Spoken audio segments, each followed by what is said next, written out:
अस्सलाम वालेकुम नाज़रीन, मैं हूं सलवा स्नैन और आप देख रहे हैं सूर्या न्यूज़ HD। आइए नजर डालते हैं आज की अहम खबरों पर। रिपोर्ट कर रहे हैं सादिक लगारी। 50 से जायद जराइम पेशा अफराद पुलिस के सामने पेश होने के लिए राब्ते में हैं। जो पेश नहीं होगा वो आखिरकार अपने अंजाम तक पहुंचेगा। जो लड़ेगा वो मरेगा। कच्चे में अभी ऑपरेशन नहीं हुआ, जब ऑपरेशन शुरू होगा तो सबको इल्म हो जाएगा।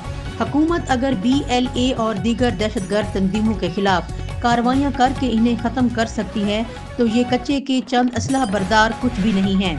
मैं लोगों को मारने की कभी कामयाबी नहीं समझता। अगर पुलिस पर हमला किया गया तो भरपूर जवाब दिया जाएगा। ढूंढो सेलरो, कोश, शर और दीगर बरादरियों के घरों में लाशें रखकर ताज़ियतें वसूल की जा रही हैं। तमाम मरने वाले मुसलमान और कलमा गो थे। सबके जनाजे पढ़े गए। तमाम मुंतखब नुमाइंदों, पीरों, मेयरों और सरदारों और समझदार लोगों को चाहिए कि वो सबके यहाँ ताज़ियत के लिए जाएं और इन्हें समझाएं कि लड़ाइयाँ और कबायली झगड़े